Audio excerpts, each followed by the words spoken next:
Olá, nós estamos dando início a mais um programa Debates Le Monde Diplomatique Brasil, uma iniciativa do jornal Le Monde Diplomatique Brasil em parceria com a TV PUC, com o canal universitário e com a TVT, a TV dos Trabalhadores. Hoje nós vamos tratar a questão do saneamento básico. Acaba de ser aprovado um marco regulatório novo do saneamento básico que tem gerado uma polêmica. Há quem diga que é o primeiro movimento de uma privatização geral na área e há pessoas que são contrárias. E mesmo prefeituras que já desistiram da gestão privada no mundo inteiro. Aqui nós temos um problema grave.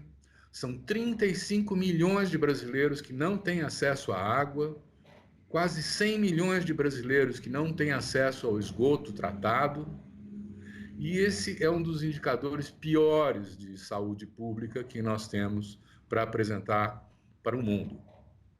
Nesse momento, então, com o novo marco do saneamento básico, há uma discussão se isso vai resolver ou não vai resolver a situação dos brasileiros, principalmente daqueles mais pobres, que são os privados dos acessos à água e ao esgoto.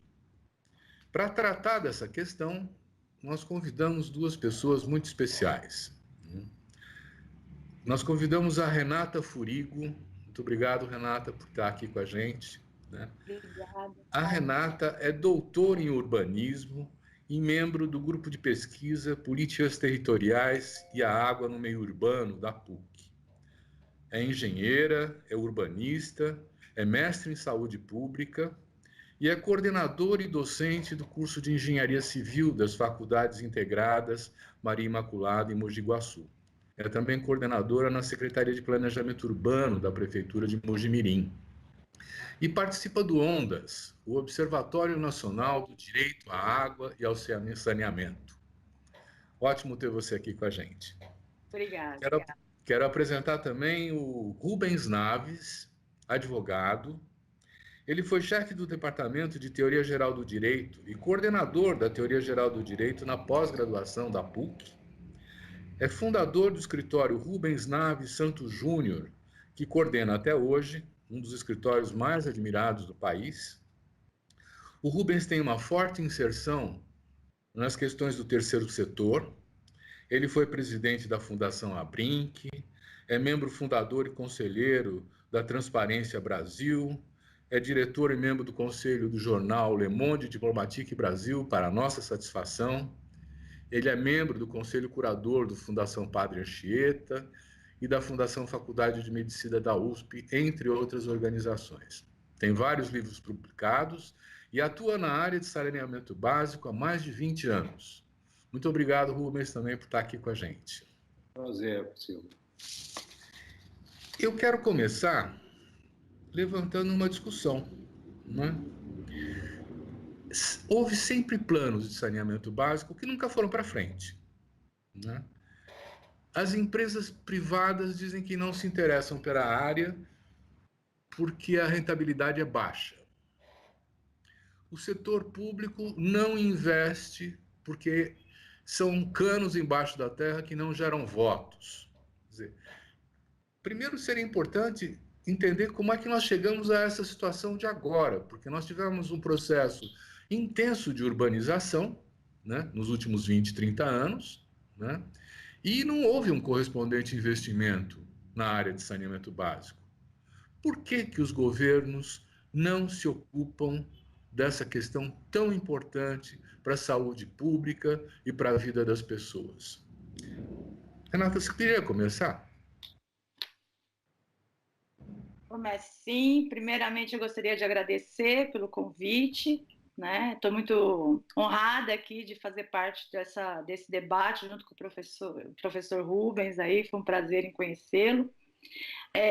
Eu posso começar, sim, primeiramente dizendo que a gente teve planos de saneamento, né? O Plano Nacional de Saneamento da década de 70 foi muito importante, não podemos negar isso, né? Atuou fortemente na questão do abastecimento de água, atendeu rapidamente um grande número de pessoas, mas cometeu o grande pecado de não ter feito a correspondência no esgotamento sanitário, né? E o que hoje a gente vive o reflexo disso, né? Tanto dessa década que houve esse investimento em abastecimento de água gerando muito esgoto e não tratando, e depois pelo vazio que o setor de saneamento viveu nas décadas de 90 e 2000, naquela grande década, né? Depois da década perdida dos anos 80, a década de 90 não correspondeu, estávamos aí numa luta por um equilíbrio fiscal e não houve nenhum investimento significativo na área de saneamento, né? Nós passamos aí até por um momento muito grave, que foi final da década de 90, quando, pela segunda vez que o Brasil foi à bancarrota, o FMI forçou que o governo federal não fizesse nenhum investimento com dinheiro do FGTS ou de qualquer outro fundo que a gente tivesse, fizesse investimentos em saneamento. Então, isso causou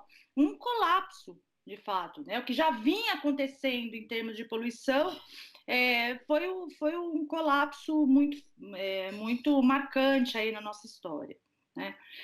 Porém, o setor ele vinha desde ainda da década de 90, depois nós tivemos aí o programa de modernização do setor, nós tivemos uma expectativa de melhora, né? No começo dos anos 2000, aí, no 2003 até 2005, teve uma revisão de legislação, pudemos aprovar a lei dos consórcios públicos, que permitia que os municípios se unissem para atuar no saneamento. Em 2007, vem a lei 11.445, que é a lei que hoje parece que ela não importa, né? E ela é um marco muito importante. Além disso, a gente tem que considerar que nessa história do saneamento, em nenhum momento a iniciativa privada foi proibida de atuar, né? Tanto é que ela atua no país, né? Manaus, os exemplos que eu posso citar que são infelizes, né? Manaus, Itu e Tocantins, que são exemplos de que não deu certo, mas você tem várias outras posições aí da iniciativa privada atuando no setor. Além do que a iniciativa privada atua fortemente no Estado por meio de contratos aí diversos. A Sabesp, desde muito antes de abrir capital, ela sempre teve contratos aí com escritórios de engenharia, com empresas, com empreiteiras, atuando em vários setores da companhia, né? Então, nunca houve... Não há iniciativa privada no setor, sempre existiu, né? Então, assim, essa história poderia ter sido diferente com o programa de aceleração do crescimento, quando foi investido muito dinheiro, não foi pouco dinheiro que se investiu em saneamento, não pode ser dito isso, o governo federal, por várias maneiras, vários fundos, várias fontes de recursos, investiu uma fortuna em saneamento. E aí que vem uma grande questão, né? Por que nós não conseguimos avançar? Se houve um investimento técnico, político e financeiro no setor, né? E aí que vem o que eu defendo, que o saneamento ele nunca foi objeto de um projeto político, né? Um projeto que tenha o objetivo de sanear, né? Ele tem um objetivo de fazer um negócio.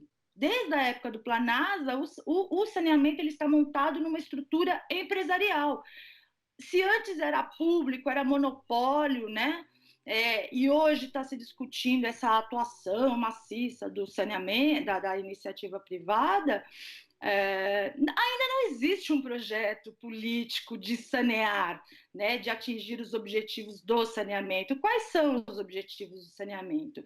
Dispor de água limpa e segura para todas as pessoas, não é quase todas, é todas as pessoas, né? Garantir o equilíbrio ambiental, ou seja, na medida em que a gente retira a água limpa, a gente tem que devolver a água limpa para o meio ambiente, né? e garantir que todas as pessoas tenham acesso financeiro a isso. E a desigualdade do país não vai permitir que isso aconteça, porque o país não enxerga, né? A gente, enquanto sociedade, a gente não enxerga, a gente não admite que existe essa desigualdade, né?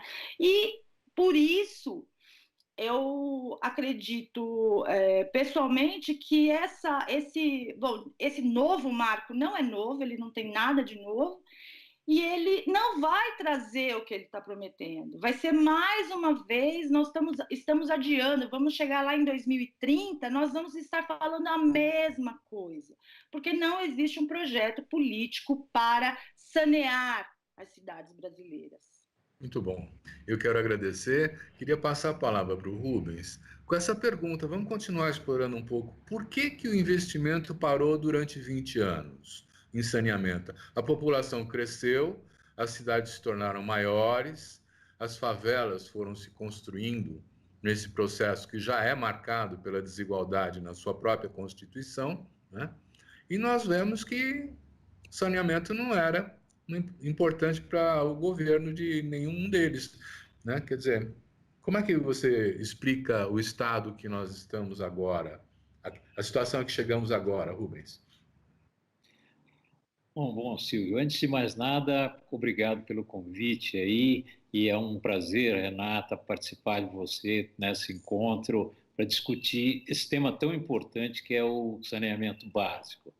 O que eu costumo dizer, vamos dizer, participando desses debates durante esse período aí, que tem um lado assim extremamente positivo desse debate, que foi chamar a atenção da sociedade brasileira para a questão do saneamento, que é veja só, o saneamento, e esses números já anunciados pelo Silvio, que são uma verdadeira tragédia que escancara essa questão da desigualdade no nosso país. Então, o saneamento, quer dizer, voltou à pauta de discussão e espero que isso continue. Quer dizer, a nossa grande expectativa é que nós teremos eleições esse ano e teremos eleições em 2022, que esse seja um programa a ser debatido numa campanha para uma solução de longo prazo, como foi salientado pela Renata aqui, com muita propriedade. Quer dizer, não existe solução mágica, não existe bala de prata no que diz respeito ao saneamento no Brasil.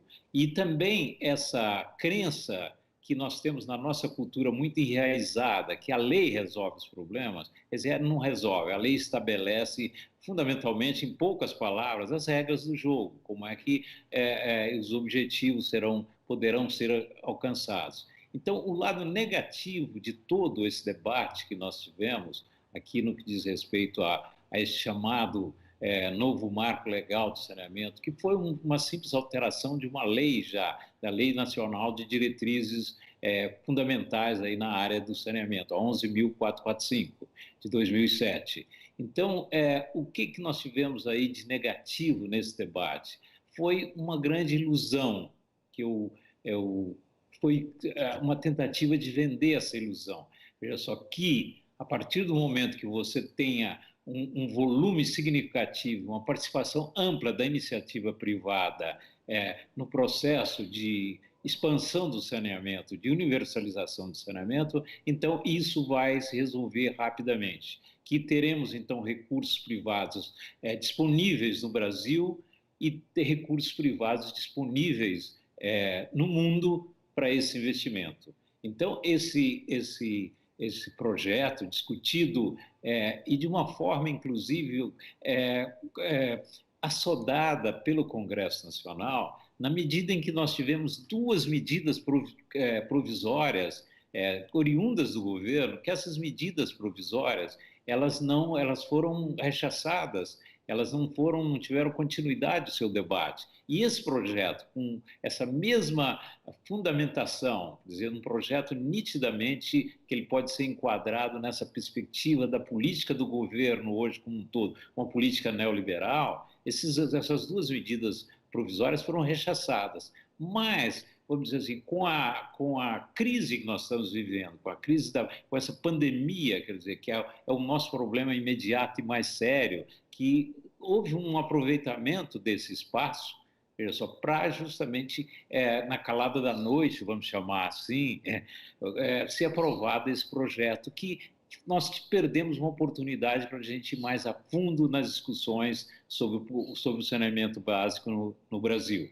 Então, nós tivemos aí, vamos dizer, esse aspecto tanto positivo como negativo. Mas, no que diz respeito à questão colocada pelo Silvio, quer dizer, por que nós não avançamos, é uma questão um pouco mais complexa. Veja só, e essa questão diz respeito à natureza do saneamento básico. E essa natureza que ele tem, ao mesmo tempo que ele é um direito fundamental, todos nós, e na nossa sociedade, a nossa própria Constituição alberga esse direito fundamental, que é o direito à água, com um direito, veja só, que tem uma conexão direta com a questão da saúde, com a questão do meio ambiente, é um direito inerente à condição da dignidade do ser humano, é um direito humano, por excelência, e isso colocado pela própria ONU, agora, a Organização das Nações Unidas, eleva o saneamento básico, o acesso à água, esgoto e todas as outras atividades, como um direito humano necessário à dignidade do ser humano. Muito bem, então esse é um aspecto do saneamento. O outro aspecto é que o saneamento, pela sua natureza, tratando-se de um serviço público, ele pode também ser desenvolvido e implementado por meio de uma atividade empresarial, como foi colocado aqui. Então, essa atividade empresarial, ela tem esses limites, veja só, limites que foram colocados já pelo nosso ordenamento jurídico brasileiro. Os limites de você operar num mercado, quer dizer, não é livre concorrência, completamente, vamos dizer assim, predatória, etc. Não, existem regras, existem imperativos que precisam ser observados na condução do saneamento como uma atividade empresarial. Então, essa dualidade do saneamento, ela provoca, então, impactos muito fortes na nossa realidade. E, veja só, vamos dizer, para análise disso, Silvio, avançando um pouco nessa questão, veja só, a própria Constituição brasileira já estabeleceu, dada a importância do saneamento básico, um programa brasileiro para você implementar o saneamento básico, chegar a uma universalização nessa área. E veja só, esse arranjo constitucional, ele passa necessariamente por uma responsabilização do Estado brasileiro como um todo. Tanto a União, os Estados-membros e o município são responsáveis pelo saneamento. Essa responsabilidade, eles podem também ser cobrados por essa responsabilidade. Então, um impacto que eu penso se vai surgir dessa discussão que nós estamos tendo aqui, é uma maior consciência da sociedade, inclusive dos seus direitos, e consciência dos direitos que podem ser exigidos. Então, doravante, com certeza, a cidadania vai cobrar mais, entendeu? As instituições que defendem os interesses coletivos e interesses difusos serão também mais cobradas para ter um protagonismo, veja só, que resulte aí num avanço do saneamento básico, no meu caso do Ministério Público, dos tribunais de contas, etc. Então, essa é um aspecto positivo que eu volto aí desse debate. Mas, então, a Constituição estabelece, veja só, uma competência quase comum de todos os entes da federação, mas ela, veja só, ela particulariza isso quando o saneamento pode ser resolvido localmente, ou seja, dentro do próprio município. Então, o peculiar interesse do município, ele tem, que a gente chama a titularidade ou a competência para resolver o problema. Quando não há condições de se resolver esse problema no âmbito do município, é preciso um arranjo maior, uma colaboração entre os entes federativos. Aí você tem mecanismos também, veja só, constitucionais, para que essa cooperação entre os entes federativos, estados, municípios e União, se realize. veja só, então nós temos aí uma competência comum, veja só, claro que com algumas divisões, mais fixadas pela própria Constituição. E a União é responsável não só pela questão das diretrizes nacionais, como o próprio marco regulatório, agora essa discussão diz respeito, ela tem que ser feita no Congresso Nacional, como ela também tem uma responsabilidade no que diz respeito aos arranjos institucionais para que se promova o saneamento básico. E aí, então, como é que é?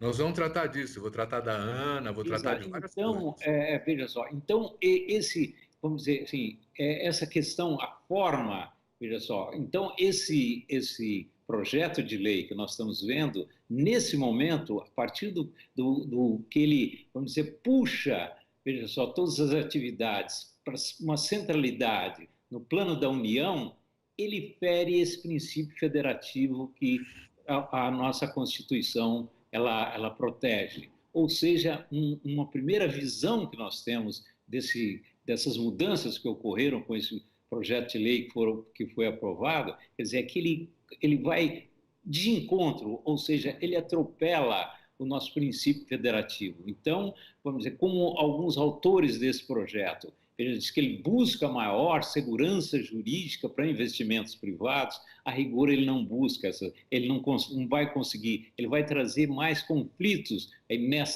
nessa instância de colaboração entre os vários entes federativos. E, finalmente, o Renata já tangenciou aqui, Silvio, essa questão do porquê que esse arranjo, quer dizer, tão bem construído pela Constituição de 88, por que ele não deu certo?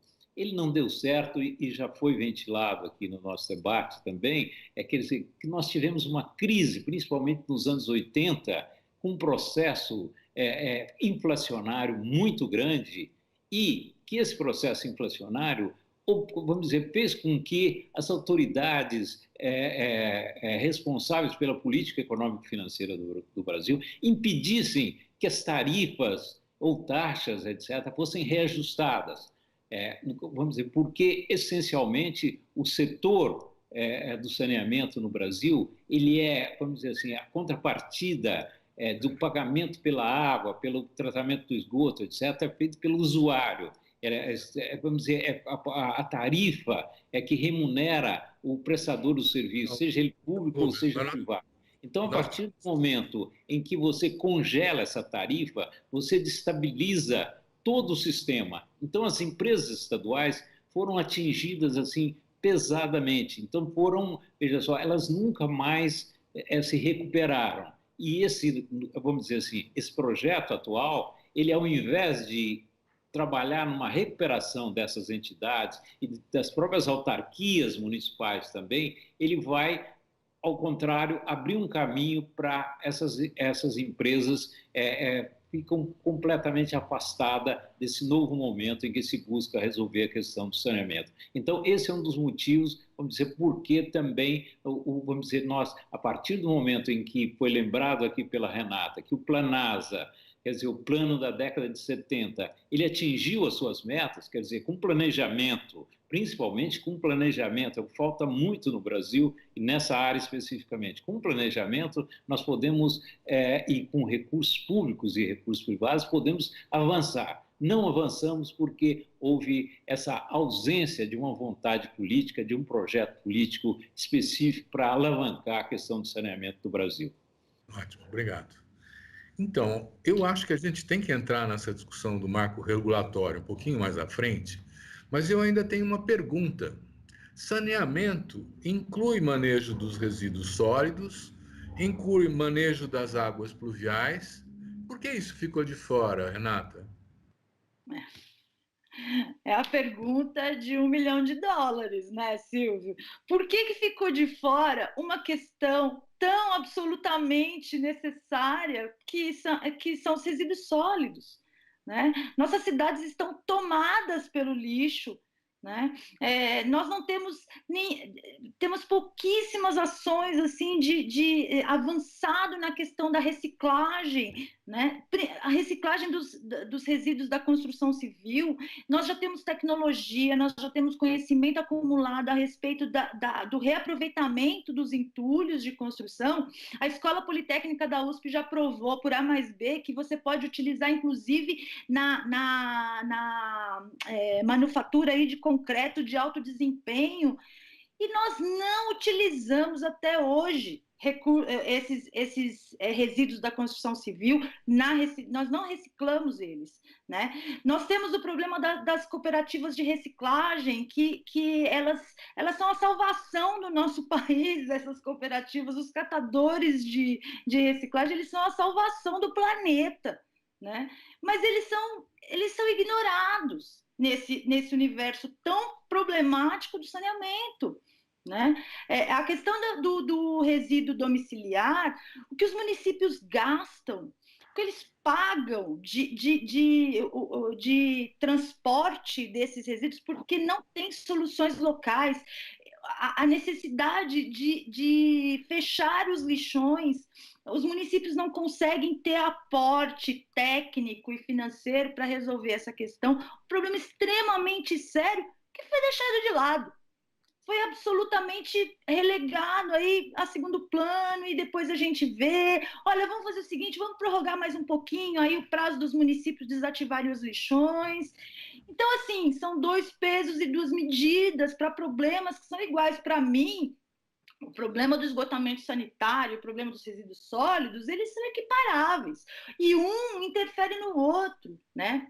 A questão das águas pluviais, a gente tem a máxima, assim, do senso comum, né? Que o Brasil é um país abençoado por Deus, porque nós não temos tragédias. Nós temos tragédia todo ano relacionada às chuvas. Nós somos um país tropical, com alto índice pluviométrico, nós temos regiões aí que chovem metade do ano, e nós não temos uma política de manejo dessas águas de chuva. As prefeituras trabalham com o problema das águas de chuva. Eu digo assim, existem as exceções, claro, existem municípios aí com bastante responsabilidade, que procuram dar soluções, né, mais complexas, assim, mas a grande maioria dos municípios trata o problema das águas pluviais como um problema de galeria. Vamos fazer uma galeria. Vamos aumentar a galeria. É um problema de obra, não é um problema de obra. É um problema de planejamento urbano, né? E aí eu coloco essa questão do planejamento urbano como fundamental.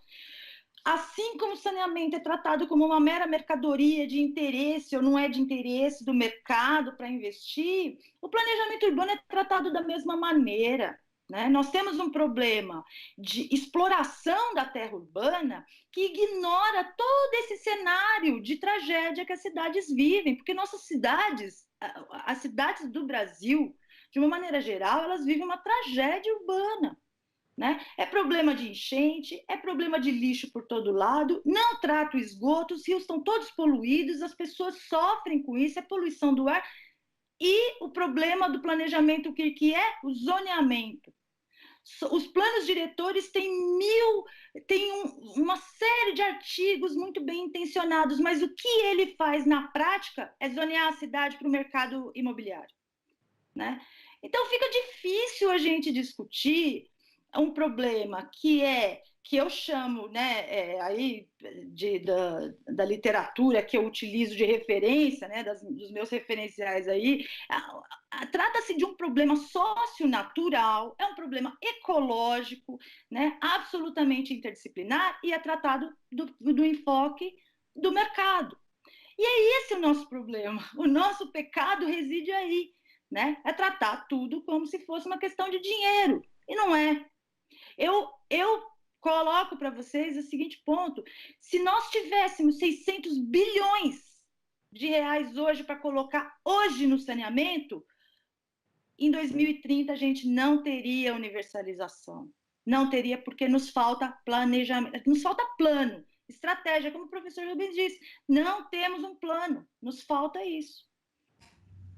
Muito bom. Eu vou aproveitar o perfil de advogado do Rubens, vou trazer uma questão que você está colocando também, Renata, que é a seguinte: privatizar o serviço de oferecer água e esgoto para a população. Se o serviço é privatizado, quer dizer, ele se transforma em mercadoria, ele não é um bem público comum, quem não paga não tem acesso. Tem 1,7 milhão de famílias no estado de São Paulo que não tem água. Não tem água porque não tem dinheiro para pagar, né? Quer dizer, e nós temos experiências internacionais, como, por exemplo, Paris, que tinha privatizado a sua água, né?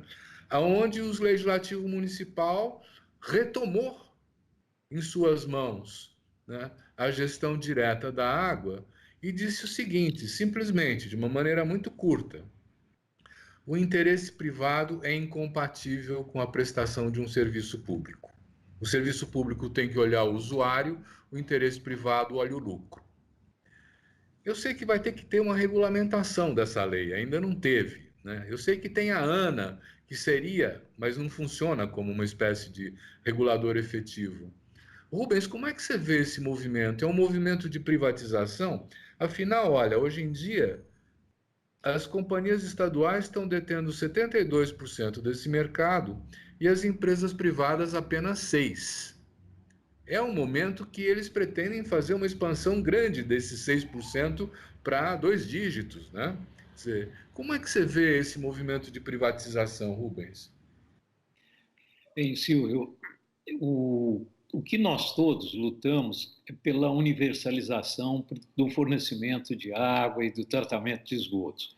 E também, veja só, as questões que foram levantadas são questões fundamentais, a questão do lixo, da questão da varrição, etc. Veja só, e que só nos chama atenção pela forma assodada como foi tratado esse projeto de lei no Congresso Nacional. Quer dizer, nós temos aí, tivemos uma oportunidade de ter um amplo debate, um debate mais consistente sobre essas questões, o que não foi feito.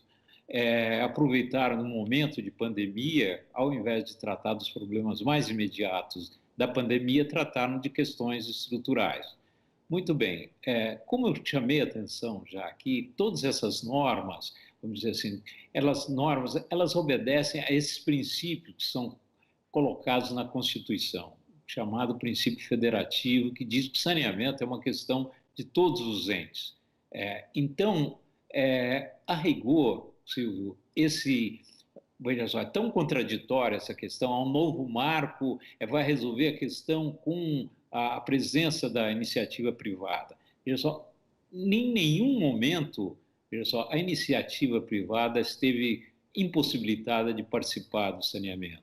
Veja só, nós tivemos exemplos já em Manaus e outras cidades aí no Brasil, o próprio estado de Tocantins, que foi lembrado aqui, quer dizer, e atualmente o próprio BNDES, veja só, tem desenvolvido estudos no sentido de apresentar projetos para algumas regiões com maiores dificuldades para avançar na questão do saneamento. Me parece que Alagoas, Maceió, a região de Maceió, está com um projeto, inclusive, pronto já para ser licitado, para atribuir a uma entidade pública ou privada que participar da licitação o desenvolvimento do saneamento naquela região.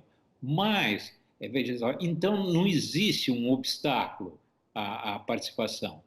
Acontece que o saneamento tem essas peculiaridades. Veja só, como é que você vai fazer para remunerar? Porque a base da remuneração de qualquer prestador público ou privado é a tarifa ou uma taxa. Mas quando você fala de empresas, é a tarifa. Então, a tarifa, veja só, a tarifa tem que ser balanceada no sentido de que aquelas pessoas com menor capacidade, com menor poder aquisitivo, tenham condições de ter um fornecimento de água digno, veja só, o mínimo necessário para o seu sustento, para as suas necessidades básicas.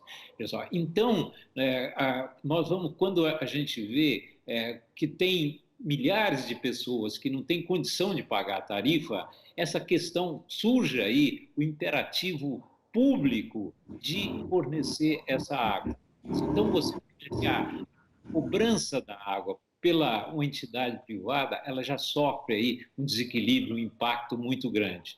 Como é que isso tem sido resolvido no Brasil?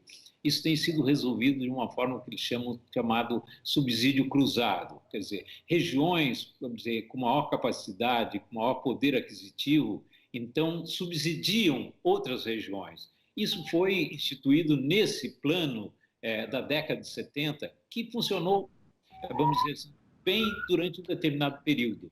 Só que, atualmente, essa questão dos subsídios cruzados também tem que ser mais amadurecida. Quer dizer, de que forma esse subsídio ou essa forma de você, vamos dizer assim, permitir uma tarifa social, uma tarifa que aqueles mais pobres ou aqueles ou têm acesso, ou mesmo que seja, vamos dizer, um serviço gratuito, como é que nós vamos resolver essa questão? Então, essa é uma questão, veja só, que o projeto tem que ser um projeto muito equilibrado.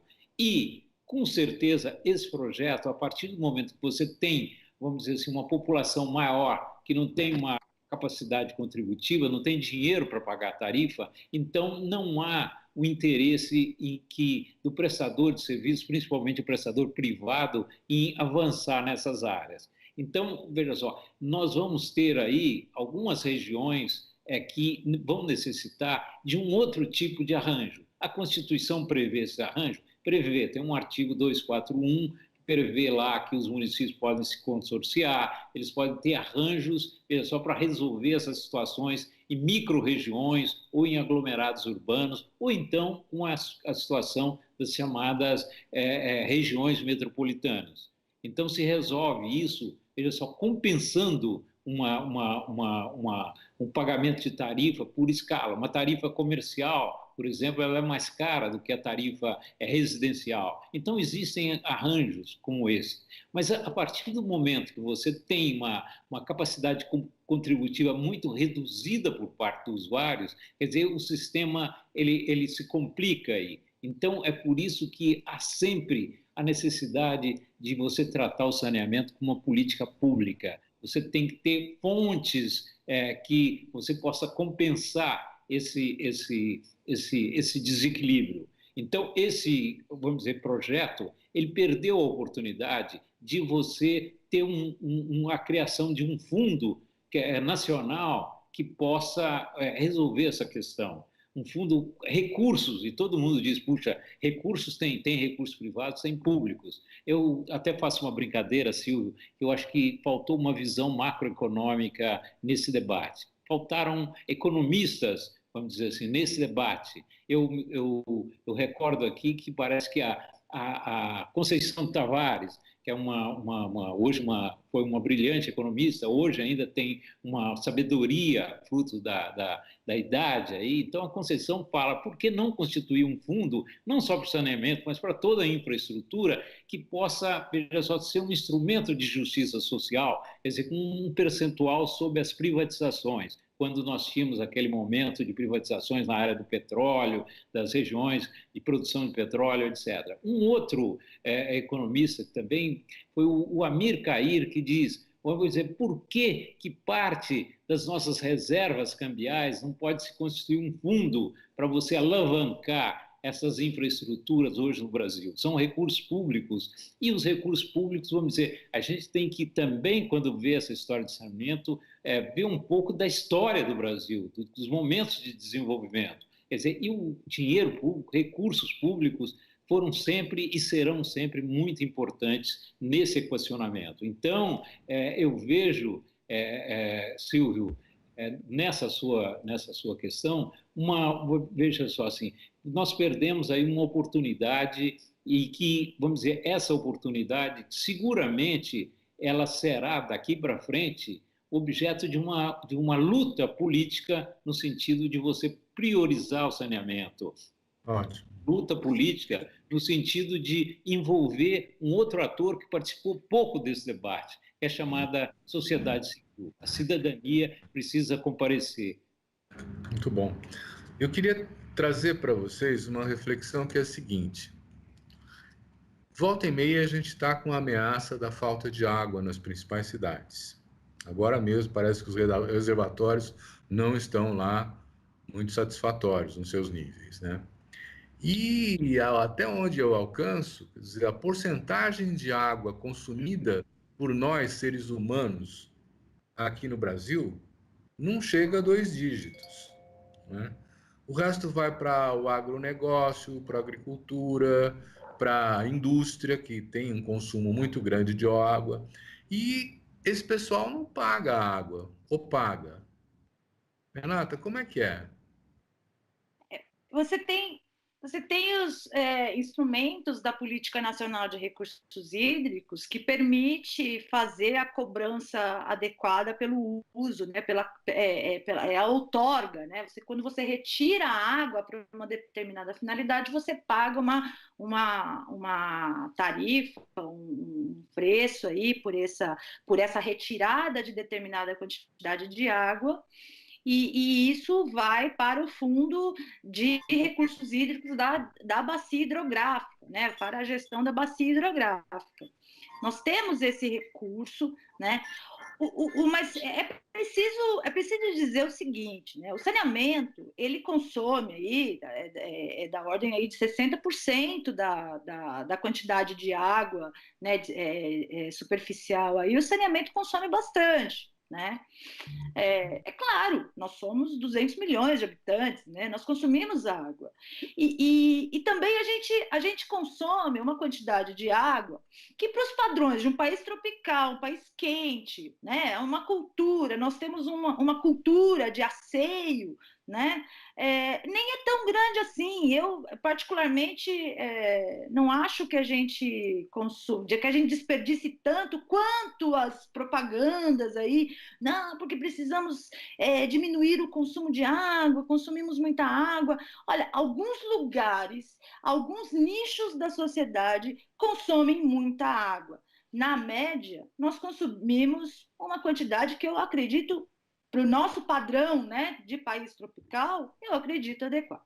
Porém, nós precisamos levar em conta que a precariedade das redes de água nos leva a uma perda do recurso, é uma perda muito grande. Né? Você tem aí cidades que perdem 50% da água que tratam, 60%, tem outras que perdem 20%, mas se eu fosse economista, ou se eu fosse da iniciativa privada, porque eu sou funcionária pública, né? Eu ia ficar pensando assim, como é que a gente perde 20% da nossa matéria-prima e ninguém fala nada? Né? É impressionante. Nós não poderíamos perder. Tem uma perda, mas hoje a gente discute qual que é uma perda aceitável. Olha, o aceitável é não perder. Vamos perder porque temos aí uma história de uma infraestrutura que já está envelhecida. O Planasa foi há 50 anos, né? Tudo perece na vida, né? As redes de água perecem. Então, precisamos substituir essas redes, precisamos fazer um controle de fato. Então, o abastecimento público ele consome bastante água, né? O agronegócio ele consome. Aí, por um lado, se eles argumentam, o agronegócio argumenta que consome muita água, mas devolve a água, né? Porque consome com irrigação. De um lado, eu acho eu acho adequado, é um bom argumento deles. Por outro lado, a quantidade de agrotóxico, né, de defensivo agrícola que eles utilizam, eles contaminam os lençóis, eles contaminam as águas superficiais. Então, a gente não pode só olhar para um lado, nós temos vários aspectos aí que devem ser colocados, mas também que o uso mais importante da água é para abastecimento público, né? É para a dessedentação de animais e é para a proteção da fauna e flora. Esses são os usos mais importantes, né? E aí a gente tem que trabalhar com esses conceitos, né? Uhum. Mas também outra questão, nós consumimos bastante água, mas a gente não trata a água depois do uso.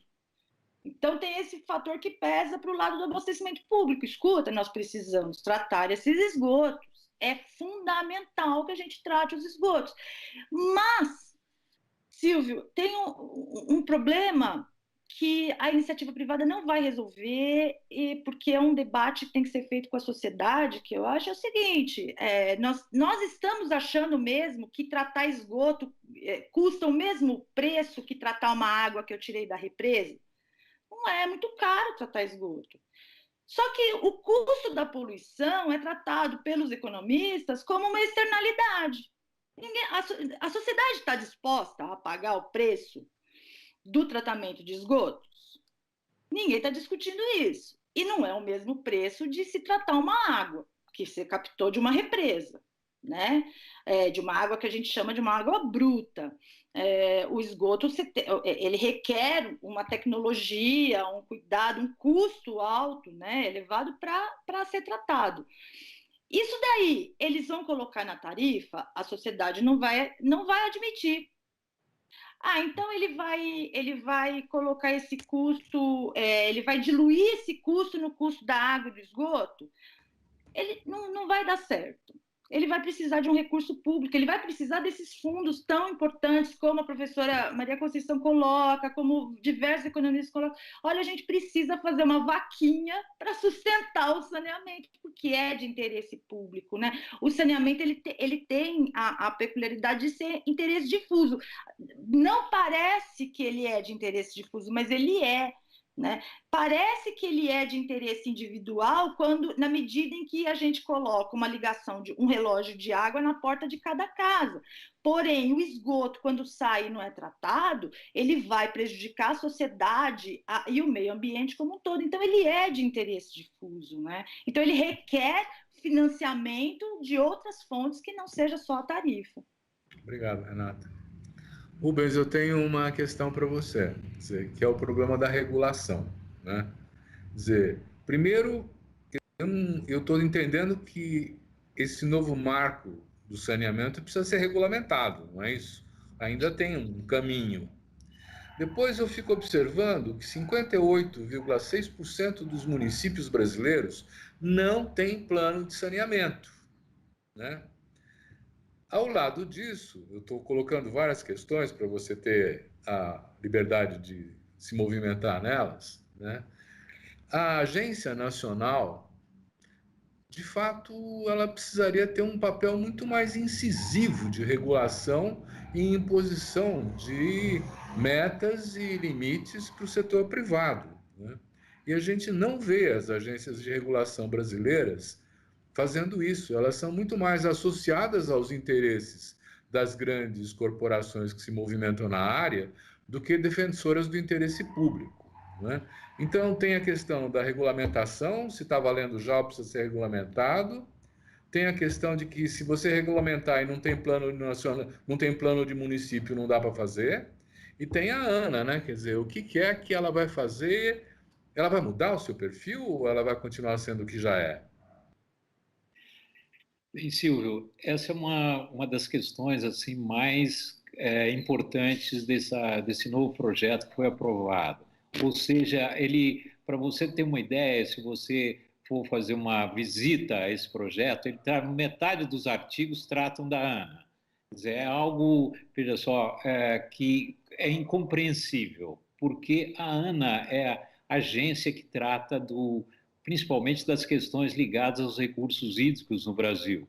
E, como foi dito pela Renata anteriormente, veja só, as dificuldades para nós vamos ter aí, você salientou isso, uma perspectiva de escassez de recursos hídricos. Nós vamos ter zonas assim extremamente vulneráveis, como nós tivemos aqui já em São Paulo, uma crise de 2, 3 anos atrás, 4 anos atrás, uma crise hídrica forte. Quer dizer, então, a questão hídrica no Brasil, se a ANA cuidasse disso com competência e, veja só, e trouxesse para toda a sociedade participar desse debate, quer dizer, vamos dizer, nós estamos vivendo e nós pretendemos viver num Estado democrático de direito, quer dizer, essas escolhas entre o uso da água, qual é a destinação dele, fundamental, tem que ser uma escolha dos cidadãos, e essa escolha se faz através de um processo político, através de um planejamento, através de projetos políticos. Então, se a ANA coordenasse isso, já seria importantíssimo, bem, as funções dela. Agora, o que o o projeto faz? Ele atribui à ANA a incumbência de estabelecer normas referenciais, ou seja, normas para regular o saneamento básico também, além dos recursos hídricos, por todo o Brasil. Uma primeira dificuldade é que a gente pode ter um conflito de interesses aí nessa política. Quer dizer, se você tem algum setor que vai pressionar a ANA numa direção vamos dizer assim, de utilização mais para negócios, etc., para o agronegócio, etc., outros que puxam mais para o saneamento, então você colocar esse conflito dentro de uma agência, um conflito técnico, é algo assim que seguramente não vai dar certo. Agora, depois criar uma superestrutura, quando a competência, voltando aqui à Constituição, a competência de regular é dos entes. Se o município, é ele que é o regulador também, ele que tem que ter uma agência reguladora, entendeu? O Estado, onde que essa atribuição ela é feita por uma companhia estadual, tem que ter uma agência, vamos dizer assim, com participação do Estado, para regular isso. Isso é constitucional, é o nosso projeto de sociedade, que é assim. Veja só, então vem essa lei e, através de um subterfúgio, ele cria, então, a ANA vai estabelecer normas referenciais. Essas normas referenciais, ela pode ser feita por um grupo de trabalho, uma solução, vamos dizer, um comitê, uma solução leve, rápida, ágil, integrando nesse debate para se obter essas normas referenciais, representantes dos municípios, dos estados, etc. E não você criar uma máquina, uma hiperestrutura com problemas, vamos dizer, sérios, inclusive, que pode levar a uma insegurança jurídica mais grave. Então, a gente tem aí, vamos dizer assim, essa inserção da ANA, vamos dizer assim. E como é que eles querem dar um protagonismo forte para a ANA? Na medida em que qualquer financiamento público, qualquer financiamento da União, qualquer recurso da União, entendeu? Para ser repassado aos estados, ou municípios, ou arranjos regionais, tem que observar as normas referenciais da ANA. Então, veja só que nós temos aí, de uma forma sutil, veja só, uma certa centralização. A centralização essa que não leva em consideração as realidades locais, as realidades regionais, os estados brasileiros. Entendeu? A situação do Amazônia é completamente diferente do Rio Grande do Sul, de São Paulo, a situação do Nordeste, e a gente viu aí que os esforços de tantos governos para você fazer uma transposição do São Francisco não são soluções de curto prazo, mágicas, etc. Não, entendeu? É um trabalho de um período muito longo. Então, eu vejo aí nessa questão da regulação grandes equívocos sendo praticados. Eu volto quando eu insisto em que você tem que capacitar. Eu já falei aqui da necessidade de capacitar todas essas, ou autarquias municipais, ou empresas estaduais. Você poderia ter um plano de recuperação dessas empresas, da mesma forma das agências reguladoras. A gente tem no país hoje um conjunto de agências reguladoras, e essas reguladoras elas poderiam ser capacitadas, e aí a União, o governo federal, podia ter um protagonismo mais efetivo em capacitar essas agências. Esse sim é que seria um objetivo assim nobre dentro de uma mudança legislativa. Agora, voltando a um aspecto que foi salientado pela Renata e na sua pergunta da questão da urbanização e dos impactos, veja só, a questão do saneamento nesses núcleos, vamos dizer assim, mais adensados no Brasil, principalmente as regiões metropolitanas, quer dizer, peca por, veja só, que não tem um planejamento integrado. Você, de repente, cuida da questão urbanística sem levar em consideração a questão hídrica ou a questão do saneamento básico. Quer dizer, hoje é praticamente, veja assim, o volume de recursos para você colocar coletores troncos de esgotos numa cidade como São Paulo. Veja só o desafio, como é que nós vamos trabalhar numa canalização que passa por baixo da Avenida 9 de Julho? Quer dizer, é quase impossível, você vai ter que ter uma logística aí. Então, os desafios do saneamento hoje, principalmente, e grande parte da população brasileira hoje reside, vamos dizer, em grandes cidades assim da metrópole. Nós temos aqui em São Paulo quase 20 milhões de pessoas na região metropolitana. Então nós vamos ter um desafio aí que não só é um desafio para recursos e investimentos nessa área, mas desafios tecnológicos. como você próprio salientou aqui, e também que a Renata diz, questão das perdas, quer dizer, nós vamos ter um investimento aí em tecnologia muito forte. Então, isso tudo é necessário um debate, um projeto político de longo prazo, quer dizer, nós não podemos simplesmente uma mudança legislativa como essa reafirma aqui, vendendo ilusões. Eu vou voltar para você agora, Rubens, porque tem uma questão que eu acho importante. Depois a gente pergunta para a Renata outra questão. Eu entendo agora que nós estamos num processo em que esse marco vai ter que ser regulamentado. É possível introduzir nessa regulamentação que a ANA tenha os seus representantes eleitos, por exemplo, e que eles possam ter a maioria da sociedade civil?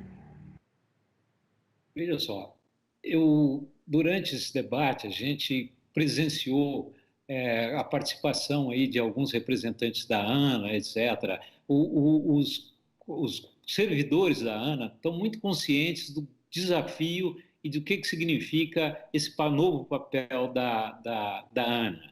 Veja só, mas uma mudança assim, e veja só, uma participação da sociedade, participação dos estados, etc., a ANA independe de lei para ela desenvolver um projeto mais participativo. Isso chama-se vontade política. Mas nesse governo, que é um governo assim que vamos dizer, namora o autoritarismo o tempo todo, esse governo não vai fazer um projeto mais participativo, com uma presença da cidadania, presença de representantes dos municípios, etc. Então, algo que poderia ser mais, vamos dizer assim, ser mais efetivo e seria, então, uma alteração legislativa, que aí sim obrigaria um processo desse. Então, na regulamentação, você não poderia existir isso. Mas, eventualmente, você pode, veja só, consensar isso, pode até o governo ser sensível na regulamentação a um processo participativo, a um diálogo, vamos chamar assim.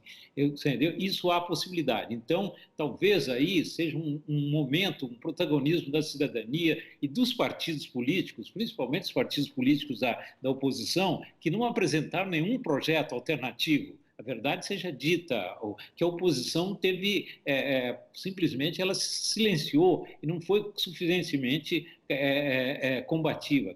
Quem sabe, então, numa regulamentação, e você chamou bem a atenção, assim, você possa ainda ter alguns ganhos, vamos dizer, esse ganho da participação de representantes da sociedade civil ou dos municípios e dos estados num núcleo assim, participativo dentro da ação da ANA, eu acho que seria muito saudável.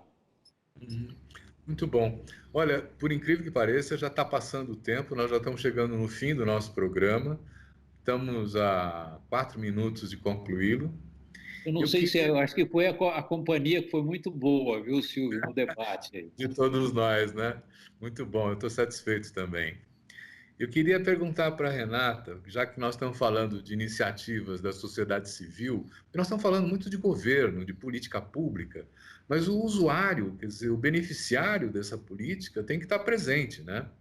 E você participa do ONDAS, né? Que é um observatório que eu entendo que é da sociedade civil. O que faz esse ONDAS, Renata? O ONDAS é um grupo, né? Que é o ONDAS? É Observatório? É o Observatório Nacional do Direito à Água e ao Saneamento, né? É um grupo que atua na área de saneamento, um grupo muito grande, envolve pessoas do país inteiro, né? A criação de um observatório de saneamento era uma ideia já mais antiga, né? E quando foi do Fórum Mundial da Água, em 2018, e paralelamente nós fizemos o Fórum Mundial, Fórum Alternativo da Água, né, o FAMA, nessa ocasião, os grupos, né, vários grupos da sociedade civil organizados lá no FAMA, resolveram, né? Optamos, vamos montar o Ondas, né? Vamos montar esse observatório, é necessário, é muito importante que a gente atue especificamente no campo do saneamento, né? Reunindo informações, ouvindo as diversas demandas da sociedade, né? Então, são diversos parceiros que nós temos, temos consciência de que a questão do saneamento está vinculada à questão do direito à água como recurso hídrico, né? Então, a questão das pessoas, dos deslocamentos de povos e comunidades inteiras por interesses de recursos hídricos, a interesses de obras, de canais, barragens hidrelétricas, isso tudo paralelo à questão do saneamento, né? Cruza, né? Paralelo, ele cruza a questão do saneamento, né? Então, é um encontro dessas pessoas com o foco no direito à água, né, e ao saneamento propriamente dito, né. Então, o Ondas ele tem essa missão, né, de levar esse conhecimento, de divulgar esse conhecimento. Somos muitos ali e que temos essa visão progressista do direito à água. Olha, a água não é mercadoria, a água é direito, né. Enfim. Esse é o Ondas, a gente está lá no ondasbrasil.org, né? e aceitamos visitas aí, contribuições de todo mundo. Muito obrigado, Renato. Silvio, eu vou poder fazer um finalzinho aí, ou você já está encerrando? Eu estou encerrando. Renata, eu só quero dizer o seguinte, que eu vi uma participação do Observatório da Bahia, entendeu? E eles são muito politizados e estão em bandeiras, por exemplo, eles parecem que vão lutar muito contra a privatização da empresa de saneamento na Bahia, já é uma bandeira. Interessante essa presença do observatório.